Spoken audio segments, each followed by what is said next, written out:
sejahtera untuk kita semua. Perkenalkan, nama saya Desi Fatmawati Napitu dengan teman saya Kenny Tampu Bolon dan Dwi Rahma. Kami dari kelompok 4. Pada kesempatan kali ini kami akan mempresentasikan artikel kami yang berjudul Tinjauan Sistem Parlementer Malaysia dalam Perspektif Hukum Tata Negara. Yang dimana saat ini kami hadir untuk membahas bagaimana pelaksanaan sistem parlementer di Malaysia, penerapan asas-asas hukum tata negara, serta berbagai tantangan yang dihadapi dalam sistem ketatanegaraan Malaysia. Nah, adapun hukum tata negara merupakan cabang ilmu hukum yang mempelajari struktur negara, hubungan antar lembaga negara, serta pelaksanaan kekuasaan dalam suatu negara. Setiap negara memiliki sistem pemerintahan yang berbeda sesuai dengan kondisi sejarah, sosial, dan politiknya. Salah satu sistem pemerintahan yang banyak digunakan oleh negara demokrasi adalah sistem parlementer. Malaysia menjadi salah satu negara yang menarik untuk dikaji karena menerapkan sistem parlementer dengan bentuk negara federal dan monarki konstitusional. Dalam sistem ini terdapat pembagian kekuasaan antara pemerintah pusat dan negara, bagiannya serta adanya pemisahan antara kepala negara dan kepala pemerintahan. Selain itu, perkembangan politik Malaysia dalam beberapa tahun terakhir juga menunjukkan dinamika yang menarik terutama setelah pemilu 2018 dan 2022 yang membawa perubahan besar dalam peta politik negara tersebut. Adapun pelaksanaan sistem parlementer di Malaysia adalah, dalam sistem parlementer di Malaysia terdapat pemisahan antara kepala negara dan kepala pemerintahan. Kepala negara adalah yang di Pertuan Agong, yang dimana berperan sebagai simbol negara serta menjalankan fungsi-fungsi konstitusional. Yang di Pertuan Agong tidak terlibat secara langsung dalam menjalankan pemerintahan sehari-hari. Sementara itu, kepala pemerintahan adalah Perdana Menteri. Saat ini, jabatan Perdana Menteri di Malaysia dipegang oleh Anwar Ibrahim. Perdana Menteri dipilih berdasarkan dukungan mayoritas anggota Dewan Rakyat dan bertanggung jawab kepada parlemen. Walaupun secara konstitusional kekuasaan eksekutif berada pada yang di Pertuan Agong, dalam praktiknya tugas-tugas pemerintahan sehari-hari dijalankan oleh Perdana Menteri bersama kabinet. Oleh karena itu, Perdana Menteri memiliki peran yang sangat penting dalam menentukan arah kebijakan negara, mengelola pemerintahan, serta memastikan program-program pemerintahan berjalan dengan baik. Menteri yang tergabung dalam kabinet tersebut bertugas membantu Perdana Menteri sesuai bidangnya masing-masing. Misalnya, Menteri Keuangan bertanggung jawab mengelola keuangan negara, Menteri Pendidikan mengurus kebijakan pendidikan, dan menteri lainnya menjalankan tugasnya sesuai kementerian yang dipimpinnya. Dengan demikian, yang di Pertuan Agong berperan sebagai kepala negara, sedangkan Perdana Menteri dan para menteri menjadi pihak yang menjalankan roda pemerintahan sehari-hari.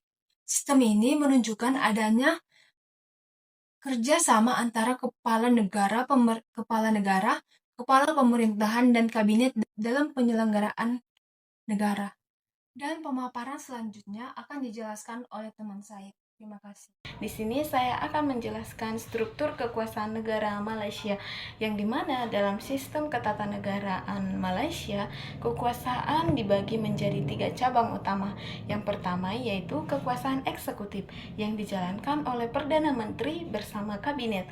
Yang kedua itu kekuasaan legislatif yang dilaksanakan oleh parlemen yang terdiri dari Dewan Rakyat dan Dewan Negara, yang dimana Dewan Rakyat dipilih langsung oleh rakyat melalui pemilu dan memiliki peran penting dalam pembentukan undang-undang serta menentukan keberlangsungan pemerintahan. Yang ketiga yaitu kekuasaan yudikatif atau yang dijalankan oleh Mahkamah Persekutuan atau Federal Court sebagai lembaga peradilan tertinggi.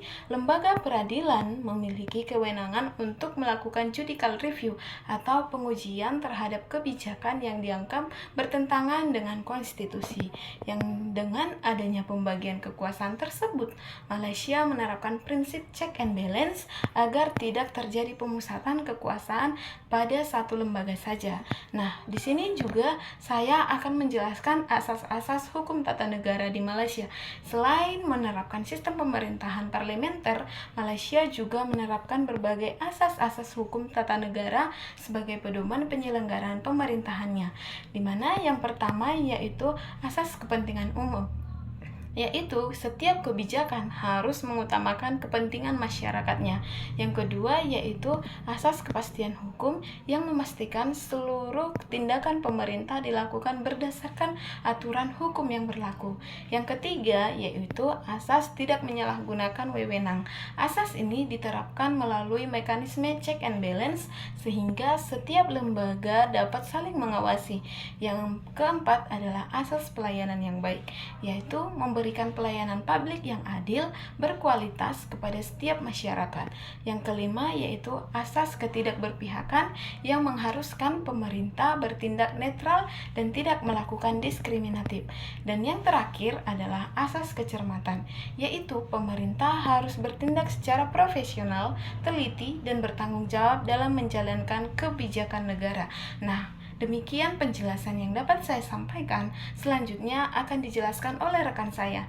Nah, selanjutnya itu ada materi tantangan sistem parlemen di Malaysia, yang dimana sistem parlemen di Malaysia ini sudah berjalan cukup baik, tapi terdapat beberapa tantangan dalam praktik ketatanegaraan, yang dimana yang pertama itu ada tantangan menjaga stabilan politik, yang dimana dinamika koalisi partai yang terus berubah pada tahun 2018 sampai 2022 terjadi perubahan besar dalam peta politik yang menyebabkan munculnya parlemen gantung dan proses pembentukan pemerintahan yang menjadi kompleks. Tantangan yang kedua itu adalah pemindahan anggota parlemen atau lebih dikenal dengan istilah lompat partai, mana fenomena dapat memengaruhi stabilitas pemerintahan karena berubah dukungan politik dapat menyebabkan pergantian pemerintahan tanpa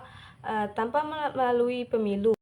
Nah, yang terakhir itu ada tantangan keberagaman etnis dan agama di Malaysia, yang dimana Malaysia ini masyarakatnya yang terdiri dari berbagai kelompok etnis seperti Melayu, Tionghoa, dan India, yang dimana kondisi ini menuntut pemerintahan untuk mampu menciptakan kebijakan yang adil dan mampu menjaga persatuan nasional. Berdasarkan pembahasan yang telah dipaparkan tadi, dapat disimpulkan bahwa Malaysia merupakan negara yang menerapkan sistem parlemen dengan bentuk monarki konstitusional dan sistem federal, yang dimana sistem ini Perdana Menteri bertanggung jawab kepada parlemen, sedangkan Pertua negara berperan sebagai kepala negara. Sedangkan Malaysia menerapkan berbagai asas tata negara yang mewujudkan pemerintahan yang efektif, transparan, dan demokratis. Yang pemaparan dari kelompok kami, kurang dan lebih kami mohon maaf. Assalamualaikum warahmatullahi wabarakatuh.